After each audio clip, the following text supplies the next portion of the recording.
সকলেই আমার প্রীতি ও শুভেচ্ছা নিন। আশা করি ভালো আছেন। কথাই বলে, যার বিয়ে তার খোঁজ নেই, পাড়াপড়শির ঘুম নেই। আপনারা জানেন,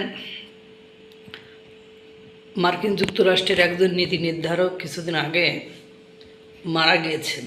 তিনি মারা যাওয়ার আগে একটা বিল পাশ করতে চেয়েছিলেন বা বিল উত্থাপন করতে চেয়েছিলেন। সেখানে ভারতের উপরে 500% শুল্ক আরোপ করতে চেয়েছিলেন। সেটা 500% নয়, সেটি 100% শুল্ক আরোপ করার সিদ্ধান্ত নিয়েছে এবং বিলটি হয়তো পাশ হয়ে যাবে। শুধু ভারত নয়, ভারত, চীন, রাশিয়া। কারণ কি, তাদের এই শুল্ক আরোপ করার কারণ দেখিয়েছে যে তারা রাশিয়ার সাথে বাণিজ্য করে। রাশিয়ার সাথে যারা বাণিজ্য করে তাদের উপরে এই শুল্ক আরোপ করছে মার্কিন যুক্তরাষ্ট্র।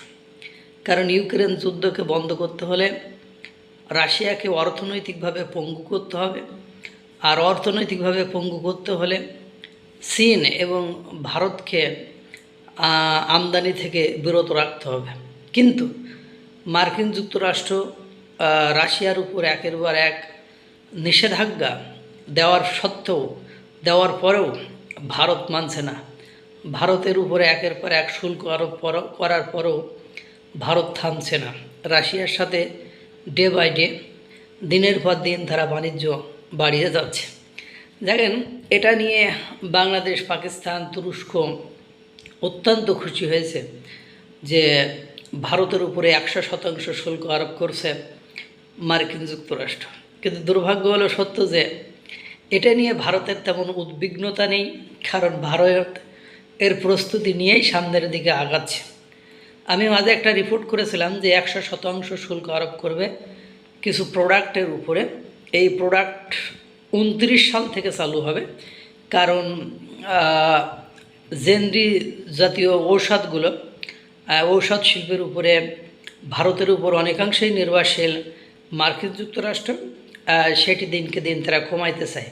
সুতরাং ভারত এর মধ্যে একটা ম্যানেজ করে ফেলবে। যেমন এর আগে অনেক দেশে 20% পোশাক শিল্পের উপরে শুল্ক আরোপ করলেও ভারত কিন্তু ভারতের উপর 50% করেছিলেন, এবং ঔষধের উপর 100% শুল্ক অনেক আগেই আরোপ করেছিলেন। তখন রাশিয়া ভারত থেকে অনেক কিছু আমদানি করেছে। রাশিয়া ভারতকে তেল, ক্রুড অয়েল যে ভারত আমদানি করে তাতে এত পরিমাণ ছাড় দিয়েছে যাতে করে এখানে যে লস বা ক্ষতিটা ভারতের হচ্ছে সেটা সেখান থেকে পুষিয়ে গিয়েছিল। এবারও যখন যেহেতু উল্লেখ করে দিয়েছে যে রাশিয়া থেকে তেল ক্রয় বা রাশিয়ার সাথে বাণিজ্য করার কারণে ভারতের উপর 100% শুল্ক আরোপ করেছে। এটা রাশিয়া ক্রুড অয়েল হোক আর ভারত থেকে যে পণ্যের উপর শুল্ক আরোপ করেছে সেই সব পণ্যের আমদানি বাড়ি হোক, যেমনি হোক, সেটাকে ব্যালেন্স করে ফেলবে। এবং ইতিমধ্যে আপনারা জানেন, ব্রিক্স এর মাধ্যমে মুদ্রার ক্ষেত্রে আগে যে ডলারের একক আধিপত্য ছিল সেটাকে ডিডলারাইজেশন করার জন্য ভারত অন্যতম ভূমিকা পালন করছে।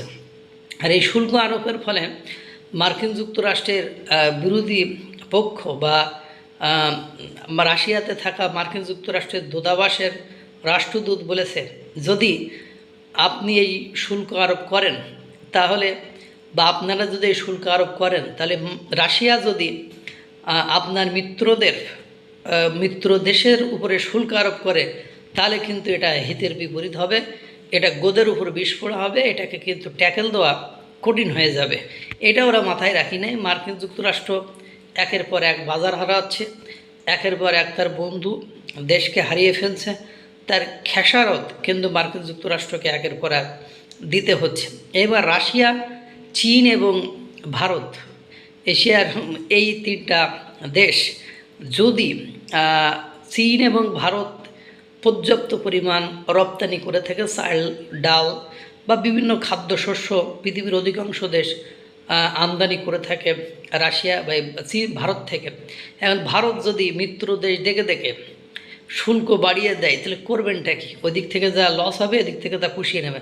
সাসাস বাংলাদেশ মার্কিন যুক্তরাষ্ট্রের এখন পরম পরীক্ষিত বন্ধু, এটা বলেছেন তাদের প্রিয়ভাজন ব্যক্তিবর্গ। ইতোমধ্যে আপনারা জানেন জ্বালানি সংকটের কারণে বাংলাদেশে চরম দুরবস্থা বা খারাপ অবস্থা বিরাজ করেছে। এই মুহূর্তে যে নিউজটা সামনে এসেছে তাতে দেখা যাচ্ছে যে মার্কিন যুক্তরাষ্ট্রের পরীক্ষিত বন্ধু বাংলাদেশ ভারত থেকে জ্বালানি নিতে চায়, বা তাদের ওখান থেকে জ্বালানি নেওয়া ছাড়া বিকল্প পথ এই মুহূর্তে অন্য কোনো রাষ্ট্র নাই।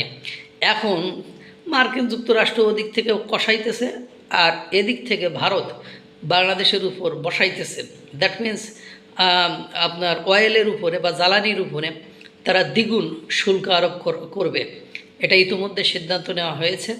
পাশাপাশি এই ধরনের একের পর এক শুল্ক আরোপ যদি করতে থাকে তাহলে অন্যের বিপদ থেকে হাততালি দেওয়া এই বাংলাদেশ, এদের আরও বিপদ ঘনিয়ে আসতেছে, এটা লিখে রাখেন। মহান সৃষ্টিকর্তা সকলকে ভালো রাখুক, সুস্থ রাখুক।